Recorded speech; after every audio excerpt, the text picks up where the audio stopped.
নির্বাচনের আগে অবশ্যই দুটি কাজ সম্পন্ন করতে হবে। একটি হচ্ছে খুনিদের বিচার, এ বিচার দৃশ্যমান হতে হবে। আরেকটি হচ্ছে প্রয়োজনীয় সংস্কার। এই দুইটা ছাড়া বাংলাদেশের জনগণ কোনো নির্বাচন মেনে নেবে না।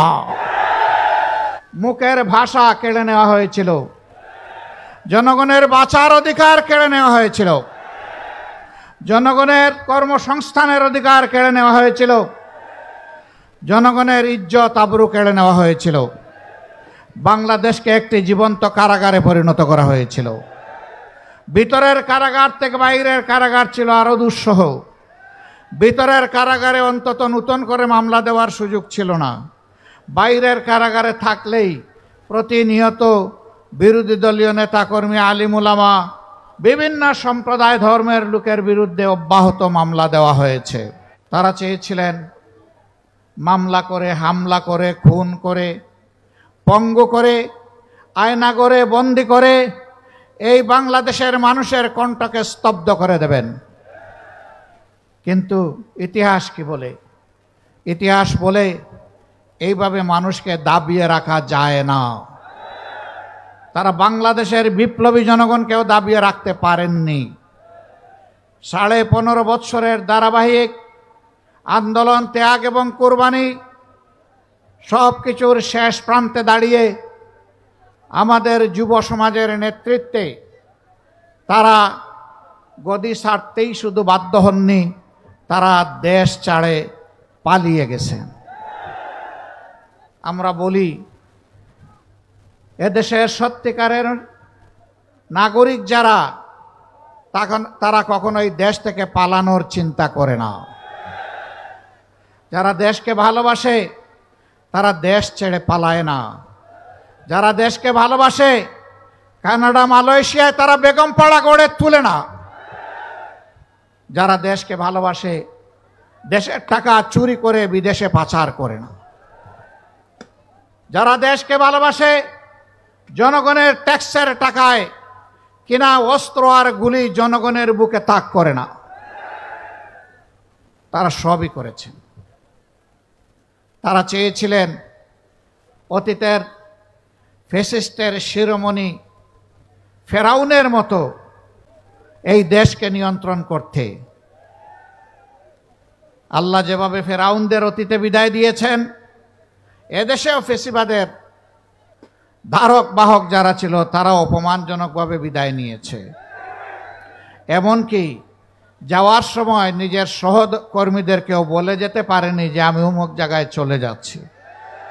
তারা আক্ষেপ করে বলেছে এমন একটি দল করলাম, নিরাপদে তিনি চলে গেলেন, কিন্তু আমাদের কি হবে তা বলে গেলেন না।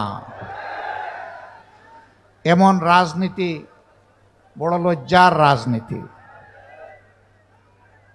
এই দল যারা করতেন, সরকারের ইশারা ইঙ্গিতে যারা মানুষের উপর জুলুম করেছেন, আশা করি তারা এখন বুঝতে পেরেছেন জনগণের বিপক্ষে দাঁড়িয়ে কখনো কেউ পার পায় না। আপনারা জানেন এই সরকার ক্ষমতায় আসার পরে এদেশের 18 কোটি মানুষের উপরেই তাণ্ডব চালিয়েছিল। শুরু করেছিল জামাতে ইসলামীকে দিয়ে, তার আগে শুরু করেছিল সেনাবাহিনীকে দিয়ে, শেষ করেছে জামাতে ইসলামীকে দিয়ে। শুরু করেছে নেতৃবৃন্দের বিরুদ্ধে মিথ্যা মামলা দিয়ে, বন্দী করে, বিচারের নামে তামসা করে হত্যা করার মধ্য দিয়ে, আর শেষ করেছে জামাতে ইসলামীকে নিষিদ্ধ ঘোষণা করে। আজকে বাংলাদেশের জনগণের অন্তর থেকে কে নিষিদ্ধ হয়েছে? কে? জুড়ে বলেন। এখন তো আর বাপ বেটা দুপুরবেলা একই টেবিলে বসে খাবার খাচ্ছে, সেখান থেকে তাদেরকে ধরে নিয়ে বলেছে তারা রাষ্ট্রের বিরুদ্ধে ষড়যন্ত্র করছিল। সেই আশঙ্কা এখন তো নেই। তাহলে গলা ঝেড়েই বলুন এরা কারা? এরা ফ্যাসিস্ট। সম্মানিত ভাইয়েরা, ফ্যাসিবাদীদের পতন হয়েছে, কিন্তু ফ্যাসিবাদ এখনো বিদায় নেয় নাই।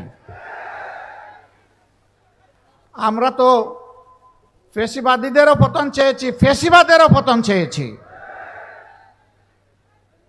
এই ফেসিবাদের কুখাসলতগুলো এখনো বাংলাদেশে রয়ে গেছে। এখনো বাংলাদেশের মানুষ এক শ্রেণীর রাজনৈতিক কর্মী নামের যারা কলঙ্ক, তাদের হাতে এখনো নির্যাতিত হচ্ছে। রাস্তাঘাটে, ফুটপাতে, ব্যবসা প্রতিষ্ঠানে, মিল ফ্যাক্টরি, ইন্ডাস্ট্রিতে, পরিবহন সেক্টরে, সর্বত্র তারা ভয়াবহ চাঁদাবাজের তাণ্ডবে তারা অতিষ্ঠ। হ্যাঁ, ইতিমধ্যে জনগণ প্রতিরোধ করতে শুরু করেছে। জনগণের ধৈর্যের বাঁধ ভেঙে গেছে। আমরা এই সংগ্রামী জনগণকে অভিনন্দন জানাই এবং আশ্বস্ত করি, চাঁদাবাজ দখলদারদের বিরুদ্ধে আমরা একসাথে এগিয়ে যাব ইনশাআল্লাহ। আমরা এই দেশের মানুষের নিরাপত্তা নিশ্চিত দেখতে চাই। রাষ্ট্রের এটি দায়িত্ব। এমন একটি রাষ্ট্র কাঠামো উপহার দেওয়ার জন্যে দায়িত্বশীল সৎ মানুষের বড় প্রয়োজন।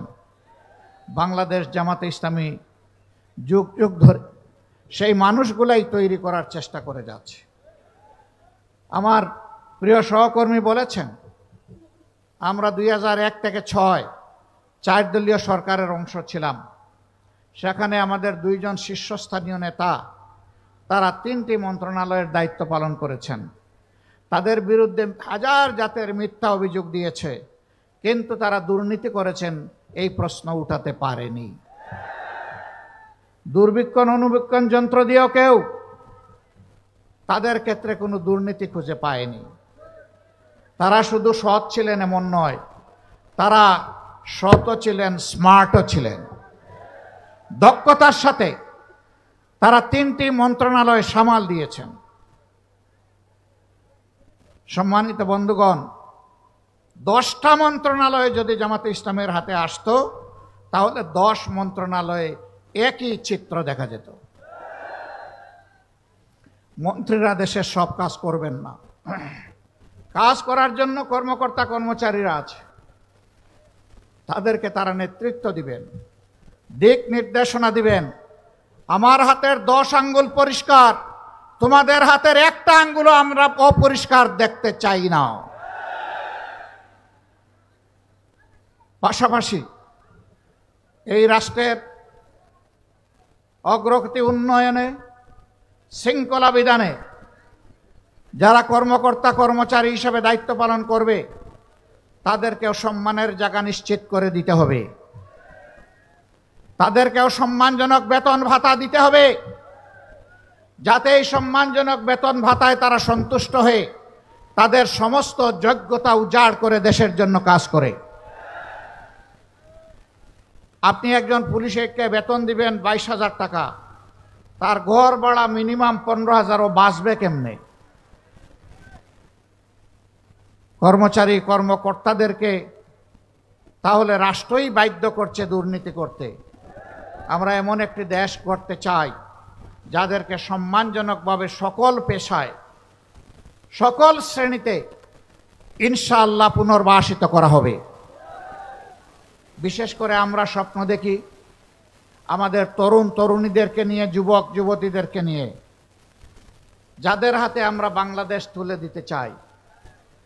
আমরা তাদের জন্য এমন শিক্ষা ব্যবস্থা গড়ে তুলব ইনশাআল্লাহ, যেই শিক্ষা ব্যবস্থা দেশের প্রত্যেকটি মানুষকে সম্মান করতে শেখাবে, ভালোবাসতে শেখাবে। যেই শিক্ষা স্মরণ করিয়ে দিবে, আজ তোমার এখানে আসার পিছনে দেশের প্রত্যেকটি মানুষ, এমনকি রাস্তার একজন ভিক্ষুক ভাই কিংবা বোনের অবদান রয়েছে। তাদের সকলের অবদানের ফসল আজকে তোমার মেধার এই বিকাশ। অতএব তাদের ঋণ তোমাকে পরিশোধ করতে হবে। এখন যারা শিক্ষিত হচ্ছেন, তারা নিজ নিজ জায়গায় নিজেকে রাজা মনে করেন আর বাকিদেরকে প্রজা মনে করেন। এই মানসিকতা ত্যাগ করতে হবে। তারা শুধু নৈতিক শিক্ষায় উজ্জীবিত হবেন না, তারা বৈষয়িক শিক্ষায়ও চরম উৎকর্ষ সাধন করবেন। শিক্ষার পাঠ চুকানোর সাথে সাথে তাদের হাতে রাষ্ট্র তাদের কাজের সুযোগ তুলে দেবে। এখন সার্টিফিকেট হাতে নিয়ে বান্ডিল বগলে নিয়ে এই অফিস থেকে ওই অফিস হন্যে হয়ে দৌড়ায়। শেষ পর্যন্ত কারো কারো অবস্থা কোথাও বেঁচে থাকার ঠাঁই হিসাবে সামান্য একটু চাকুরি না পাওয়ার কারণে বিভ্রান্ত হয়ে শেষ পর্যন্ত নিজেকে আত্মহত্যার দিকে ঠেলে দেয়। আমরা এই চিত্র আর বাংলাদেশে দেখতে চাই না। আমরা চাই প্রত্যেকটি নাগরিকের হাত হবে এই দেশ গড়ার কারিগরের হাত। একজন কৃষক মাঠে ফসল ফলাবেন সর্বোচ্চ বৈজ্ঞানিক প্রযুক্তি প্রয়োগ করে। পরিশ্রম হবে সহনীয়, উৎপাদন হবে অভাবনীয়।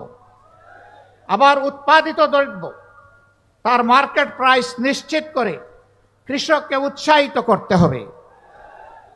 যে সমস্ত কৃষি পণ্য তৈরির পর উৎপাদনের পর নষ্ট হয়ে যাওয়ার, পচে যাওয়ার আশঙ্কা থাকে, জায়গায় জায়গায় সেখানে কৃষি পণ্য সংরক্ষণাগার গড়ে তুলতে হবে এবং রাষ্ট্রকে তার পূর্ণ সহযোগিতা দিতে হবে, পৃষ্ঠপোষকতা করতে হবে। আমাদের মায়েরা, আমাদের বোনেরা, আমাদের মেয়েরা একই শিক্ষায় তারা শিক্ষিত হবে। তাদের হাতগুলো দক্ষ কারিগরের হাত হিসাবে গড়ে তোলা হবে। যারা কর্মক্ষেত্রে প্রবেশ করতে আগ্রহী তাদেরকে তাদের যোগ্যতার ভিত্তিতে উপযুক্ত জায়গায় কাজ তৈরি করে দেওয়া হবে। বর্তমানেও তারা কাজ করেন সংসারের প্রয়োজনে, নিজের মেধার সুক্রিয়া আদায় করার জন্যে, কিন্তু দুটি জিনিসের বড় অভাব। তাদের জন্য সামাজিক কোনো নিরাপত্তা বলয় গত 54 বছরে সরকারগুলো দিতে পারে নাই। তারা ইনশাআল্লাহ স্বপ্নের আগামীর বাংলাদেশে কাজ করবেন যেখানে তারা মর্যাদা এবং নিরাপত্তা দুটোই পাবেন। এখন তাদের মর্যাদা এবং নিরাপত্তাই সমাজে স্বীকৃত নয়। অনেকে বলে জামাতে ইসলামী ক্ষমতায় গেলে মহিলাদেরকে কর্মক্ষেত্রে প্রবেশ করতে দিবে না। এটি সঠিক নয়। আল্লাহ রসুল সাল্লাল্লাহু আলাইহি সাল্লাম জীবনের সবচেয়ে কঠিন কাজ যুদ্ধে, সেখানেও নিজ স্ত্রীগণ এবং মহিলাদেরকে সুযোগ করে দিয়েছিলেন যুদ্ধ করার জন্যে।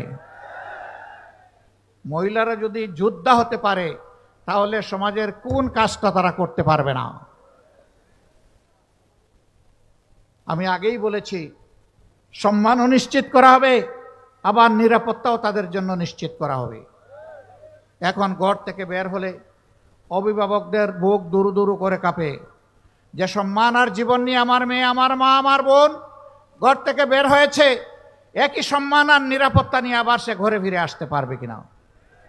রাসূল করিম সাল্লাল্লাহু আলাইহি সাল্লাম বলেছিলেন, এমন একটি রাষ্ট্র কোরআনের ভিত্তিতে আমি দুনিয়াবাসীকে উপহার দিয়ে যাব, সে যেই হোক, যে ধর্মের, যে বর্ণেরই হোক, একজন তম্বি তরুণী সানা থেকে হাজার মাউত 4000 মাইল রাস্তা একাকী সে অতিক্রম করবে, কোন জালিমের চক্ষু তার দিকে তুলে তাকানোর সাহস করবে না।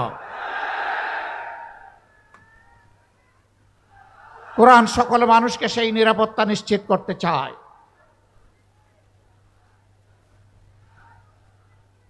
লালমনিরহাট জেলার সম্মানিত ভাই বোনেরা,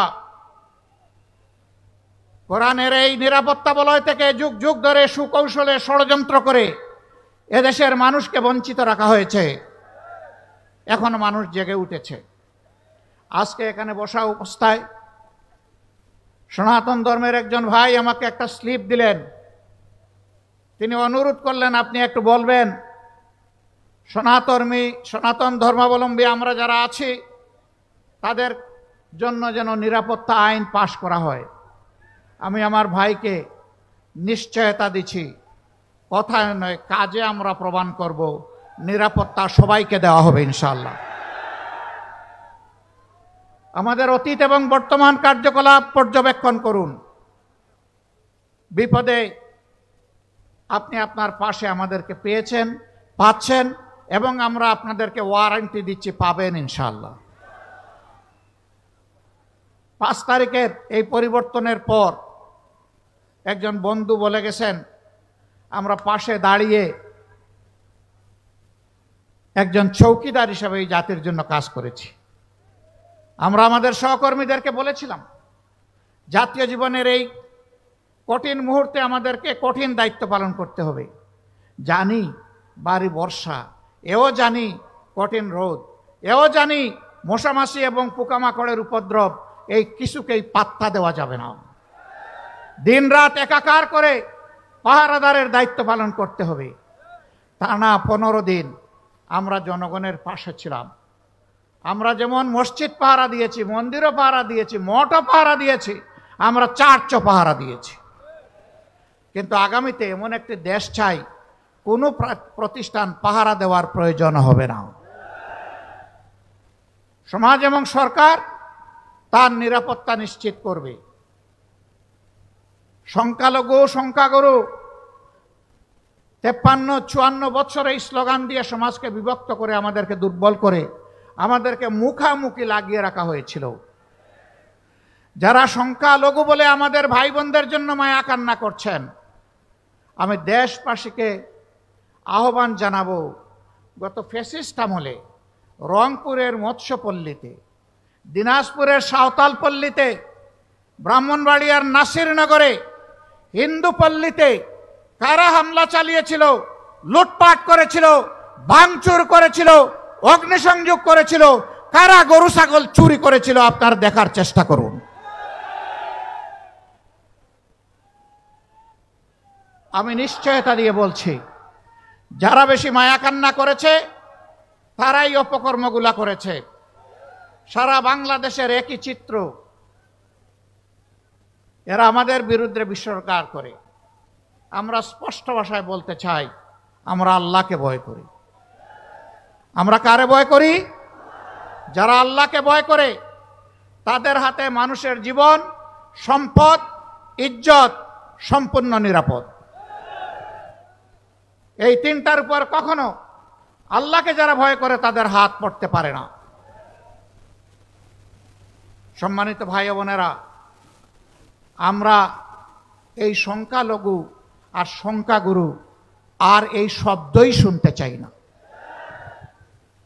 আমাদের পরিষ্কার বার্তা, এই দেশে যারা জন্মগ্রহণ করেছে আর এই দেশে নাগরিক হিসাবে যারা বসবাস করে, তারা সকলেই এদেশের মর্যাদাবান গর্বিত নাগরিক। আমাদের দেশ, সরকার, সংবিধান সকলের জন্য সমান অধিকার নিশ্চিত করতে বাধ্য।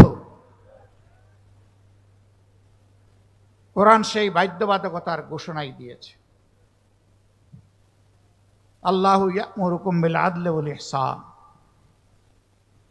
আল্লাহ তোমাদেরকে নির্দেশ দিচ্ছেন, তোমরা সমাজে ন্যায় বিচার কায়েম করো এবং মানুষের প্রতি সম্মান প্রদর্শন করো। কি চমৎকার! এই নির্দেশ দিয়েছেন আমাদের মাবুদ আল্লাহ রাব্বুল আলামিন। আমরা সেই আইনের শাসন, সৎ লোকের শাসন, কোরআনের শাসনের ভিত্তিতেই বাংলাদেশকে বদলে দিতে চাই ইনশাআল্লাহ। এই বদলানোর আন্দোলনের সংগ্রামে, লড়াইয়ে আমরা আপনাদেরকে পাশে চাই। আপনারা কি প্রস্তুত আছেন? এখানে 10-12টা ন্যায্য দাবি আর্টিকুলেটেড করা হয়েছে রংপুরের জনসভার জন্য। এর মধ্যে 1 নম্বর দাবি হচ্ছে, বাংলাদেশের বুকে আমরা চিরতরে ফ্যাসিবাদ নির্মূল করতে চাই, নির্মূল হয়েছে দেখতে চাই।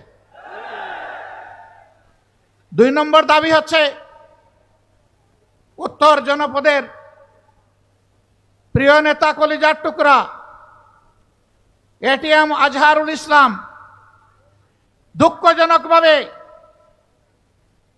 ফ্যাসিবাদের হাতে তিনি বন্দী হয়েছিলেন। এখন তিনি বন্দী কেন, জনগণ তা জানতে চায়। কবে তিনি মুক্ত হবেন, জনগণ তা শুনতে চায়। আমরা অনুরোধ করব, তার বিষয় নিয়ে কেউ ধানাই পানাই করবেন না। সসম্মানে আমাদের বুকে ফিরিয়ে দিন। বাকি জীবন অতীতের মতো তাকে জনগণের জন্য কাজ করতে দিন। আমার বিশ্বাস, তিনি ফিরে আসলে আগামীর দুর্নীতি, দুঃশাসন মুক্ত বাংলাদেশের তিনি গড়ার ক্ষেত্রে নেতৃত্ব প্রদান করবেন ইনশাআল্লাহ। রংপুরে আমরা এখনো কোনো জনসভা করি নাই, কর্মী সম্মেলন করি নাই। রংপুরের আশপাশ আমরা ঘুরে বেড়াচ্ছি। আমরা মহান রবের দরবারে আকুতি জানাই, রাব্বুল আলামিন এই জায়গাটা বাকি রেখেছি আমাদের ভাইয়ের সাথে আমরা জনসভা করার জন্য। তুমি এই আশাটুকু আমাদের পূরণ করে দাও। এখানকার লোকেরা অনেকগুলো ন্যায্য দাবি জানিয়েছেন। আমরা জানি বাংলাদেশ থেকে এটি একটি দূরবর্তী এলাকা, বর্ডার এলাকা। এই বর্ডার এলাকায় এই কেবল 2-3 দিন আগে আমাদেরই এক সন্তান হাসিনুর রহমান, সে একজন অতি সাধারণ শ্রমিক মানুষ, এক ভাই এক বোনের সংসার, বাড়িতে এসেছিল 5 দিন আগে, গিয়েছিল গবাদি পশুর জন্য সীমান্তের কাছাকাছি একটু ঘাস কাটতে। সেখানে বুকের উপর পা রেখে ঠান্ডা মাথায় গুলি করে তাকে খুন করা হয়েছে। খুন করে তার লাশটি টেনে হেসড়ে ওপারে নিয়ে যাওয়া হয়েছে। আমি জিজ্ঞাসা করি, সে কি মানুষ ছিল না? যারা হত্যা করেছে ওরা কি মানুষ নয়? কিভাবে ঠান্ডা মাথায় তাহলে একটি মানুষকে তারা সীমান্ত পেরিয়ে এখানে এসে হত্যা করতে পারে? এটি তো একটি স্বাধীন দেশ। আমাদের বিজিবি যারা আছে তারা কি ওই পারে গিয়ে এগুলা করে? কারণ আমরা তাদের স্বাধীনতায় বিশ্বাস করি এবং তাদেরকে সম্মান দেখাই। সেই সম্মানটুকু বাংলাদেশের জনগণের পাওয়ার অধিকার আছে।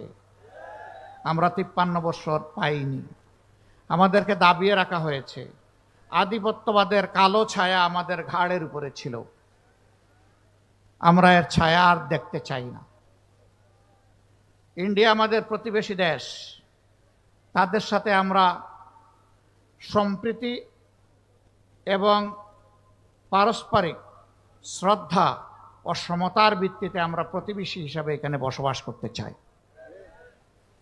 আমরা ভালো থাকলে তারা ভালো থাকবেন, আমাদের ভালো কেড়ে নিলে তারাও ভালো থাকবেন কিনা তাদেরকে চিন্তা করতে হবে।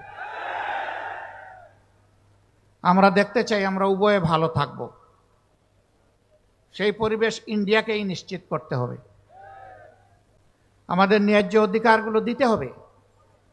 তিস্তার কারণে প্রতি বছর উত্তর জনপদের মানুষ বর্ষা মৌসুম আসলেই আতঙ্কে থাকে, কি হবে আজ আমাদের কপালে। তিস্তা পাড়ের অনেক মানুষ ভালো করে একটা ঘর বাড়িও তৈরি করে না, কারণ জানে বন্যার স্রোত তার তিস্তাতে ভাসিয়ে আমাদেরকে নিয়ে যাবে। এই দুঃখ মুছে যাক আমরা চাই। এই জন্যে তিস্তা মহাপরিকল্পনা কোনো ধরনের চক্রাঙ্গানোর তোয়াক্কা না করে, গড়িমাসি না করে অবিলম্বে তা বাস্তবায়ন করতে হবে। ব্রিটিশ আমল থেকে এখানে এয়ারপোর্ট ছিল, এখন মৃত্যুবরণ করে পড়ে আছে। আমরা বলি এই এয়ারপোর্টকে জীবন দিতে হবে। এখানে এরোস্পেস ইউনিভার্সিটির টেম্পোরারি ক্যাম্পাস চলছে। একজন বলেছেন আমরা শুনতে পাচ্ছি এলাকার মানুষকে বঞ্চিত করে এটা অন্যত্র সরিয়ে নেওয়া হবে। আমরা বলি আগে যারা করেছে তারা চিন্তা ভাবনা করেই এখানে করেছে, অতএব এটা যেন এই জায়গা থেকে কোথাও সরে না যায়। আরও 3টা দরকার হলে আপনারা গড়ে তুলুন, কিন্তু এইটা সরানো চলবে না। তার পাশাপাশি এখানে স্থায়ী ক্যাম্পাস গড়ে তুলতে হবে। আর অস্থায়ী ক্যাম্পাসে চলুক এইটাও জনগণ দেখতে চায় না, কারণ অস্থায়ী থাকলে সবসময় একটা আতঙ্ক থাকবে, কখন জানি এটা হাইজ্যাক হয়ে যায়। আমরা এই জন্য অতি দ্রুত স্থায়ী ক্যাম্পাস গড়ে তোলা হয়েছে, তা আমরা দেখতে চাই। সম্মানিত ভাইয়েরা, এই এলাকা কৃষি প্রধান এলাকা। এখানে দাবি করা হয়েছে শিল্প কারখানা গড়ে তোলার জন্য শিল্পজোন প্রতিষ্ঠা করা। আমি বলবো হ্যাঁ, সেই শিল্প কারখানাটা হোক অ্যাগ্রো বেসড ইন্ডাস্ট্রি। এখানে অ্যাগ্রো ইউনিভার্সিটি গড়ে তোলা উচিত, যাতে এই এলাকার মানুষ তাদের মেধারও বিকাশ ঘটাবে, আবার জমিতেও তারা সোনা ফলাবে, দক্ষতা অর্জন করবে, তারা দেশ এবং জাতিকে ভালো কিছু উপহার দেবে। এই জন্য এখানে একটা অ্যাগ্রো বেসড ইউনিভার্সিটি হওয়া উচিত। মেডিকেল কলেজ জেলায় জেলায় করলে ভালো, কিন্তু না করলে জনগণের স্বাস্থ্যসেবা নিশ্চিত করার জন্যে অবশ্যই মানসম্মত হাসপাতাল থাকতেই হবে এখানে। তা এখন নেই। এখানে যাদেরকে পোস্টিং দেওয়া হয় ঢাকা থেকে দূরে, তাদের যান ঢাকায় থাকে আর দেহ থাকে লালমনিরহাটে। তারা অনেকে নিয়মিত আসেনও না, আর আসলে শুধু গড়ি দেখতে থাকেন কখন টাইম শেষ হবে। এরকম করে মানুষকে সেবা দেওয়া যায় না। সেবার টেকসই পরিবেশ নিশ্চিত করতে হবে। দরকার হয় চিকিৎসক, technocrat, technologist, nurse, ancillary staff যারা আছে তাদের জন্য এখানে কর্ম পরিবেশ নিশ্চিত করতে হবে, যাতে তারা এখানে সন্তুষ্ট চিত্ত থেকে মানুষকে সন্তুষ্ট মনে দায়িত্ব পালন করে তারা সেবা দিতে পারে। সম্মানিত বন্ধুগণ, রাষ্ট্রের অনেক সমস্যা, আপনাদেরও অনেক সমস্যা। এই সমস্যাগুলো যারা সৃষ্টি করেছিল, ক্ষমতাকে কিয়ামত পর্যন্ত টিকিয়ে রাখার জন্য যারা একেবারেই বেপরোয়া হয়ে উঠেছিল, মানুষের জীবন যাদের কাছে কোনো জীবনই ছিল না, ক্ষমতার শেষ প্রান্তে তারা নিজেদের ক্ষমতা ধরে রাখতে সরাসরি স্পষ্ট দিবালুকে মানুষের বুকে গুলি ছুড়ে হাজার হাজার মানুষকে তারা খুন করেছে। 15.5 বছর তারা খুন করেছে, গুম করে আয়না করে বন্দি করে রেখেছে। 24,000-এর ঊর্ধ্বে মানুষকে জীবনের তরে পঙ্গু করে দিয়েছে। কেউ চোখ হারিয়ে অন্ধ, কেউ হাত পা হারিয়ে পঙ্গু, কেউ আবার স্পাইনাল কর্ডে বুলেট ইঞ্জুরি নিয়ে প্যারালাইজড হয়ে হাসপাতাল কিংবা তার বাড়ির বিছানায় ছটফট করছে। এই অবস্থায় যে কোনো নির্বাচনের আগে অবশ্যই দুটি কাজ সম্পন্ন করতে হবে। একটি হচ্ছে খুনিদের বিচার, এ বিচার দৃশ্যমান হতে হবে। আরেকটি হচ্ছে প্রয়োজনীয় সংস্কার। এই দুইটা ছাড়া বাংলাদেশের জনগণ কোনো নির্বাচন মেনে নেবে না। প্রধান উপদেষ্টা বারবার তিনি ঘোষণা দিয়েছেন, এবারের ডিসেম্বর থেকে আগামী বছরের জুনের মধ্যে ইলেকশন হবে। আমরা প্রধান উপদেষ্টাকে বিনয়ের সাথে বলবো, আমরা ইলেকশন চাই, আমরা সুষ্ঠু নির্বাচন চাই। আর আমরা চুরি চামারি, কালো টাকার পেশি শক্তির প্রভাবযুক্ত নির্বাচন দেখতে চাই না। এই জন্য নির্বাচনের জন্য অবশ্যই সমতল মাঠ তৈরি করতে হবে। এ দায়িত্ব পালনে আপনারা আমাদের যত ধরনের সহযোগিতা চাইবেন, সকল সহযোগিতা দেওয়ার জন্য আমরা প্রস্তুত রয়েছি। কিন্তু বিচার আর সংস্কার এই দুটো করে অবশ্যই নির্বাচনের পরিবেশ নিশ্চিত করতে হবে। সংগ্রামী বন্ধুগণ, কঠিন রোদের মধ্যে দাঁড়িয়ে আপনারা দীর্ঘক্ষণ ধরে আমাদের কাছ থেকে বক্তব্য শুনেছেন। আমরা প্রীত, আমরা কৃতজ্ঞ। আপনারা দেশ এবং জাতির দায়িত্বশীল নাগরিক হিসাবে দায়িত্বের একটা অংশ পালন করতে এখানে এসেছিলেন। আপনাদের সকলকে অভিনন্দন এবং ধন্যবাদ। আমাদের এই বক্তব্যগুলো ঘরে ঘরে আপনারা পৌঁছে দেবেন। মা বোনদেরকে বলবেন, ইনশাআল্লাহ আগামীর বাংলাদেশ কোরআনের ভিত্তিতে যখন গড়ে তোলা হবে, তখন আপনাদেরকে মায়ের মর্যাদায় মাথায় তুলে আমরা সম্মান করব। বোনদেরকে বলবেন, আপনাদের জন্য এই সমাজকে নিরাপদ এবং মর্যাদাপূর্ণ করে তোলা হবে। মেয়েদেরকে বলবেন, তোমাদেরকে সুনাগরিক হিসাবে গড়ে তোলার জন্য আমরা আমাদের চেষ্টার কোনো ত্রুটি করব না। বিভিন্ন ধর্মের ভাই বোনদেরকে বলবেন, ধর্মের ভিত্তিতে আর বাংলাদেশকে আমরা খণ্ড খণ্ড করতে দেব না। আমরা একসাথে শান্তি এবং ভালোবাসা নিয়ে, পারস্পরিক ভালোবাসা নিয়ে আমরা বসবাস করব। বিপদে এবং সুখে আমরা পরস্পরের সঙ্গী হব, পাশে থাকব। এইভাবেই আমরা বৈষম্যমুক্ত, দুঃশাসনমুক্ত, দুর্নীতিমুক্ত বাংলাদেশ আগামী দিনে উপহার দিতে চাই। এই লড়াইয়ে আমরা সারা দেশের মতো লালমনিরহাটের জনগণকে পাশে চাই, সাথে চাই, বুকে চাই। আপনাদের বুকের বিছানায় আমাদের জন্য একটু জায়গা চাই। আপনারা সেই জায়গা দিতে প্রস্তুত? মোবারকবাদ। আল্লাহ হাফেজ। বাংলাদেশ জিন্দাবাদ। বাংলাদেশ জামাতে ইসলামী জিন্দাবাদ।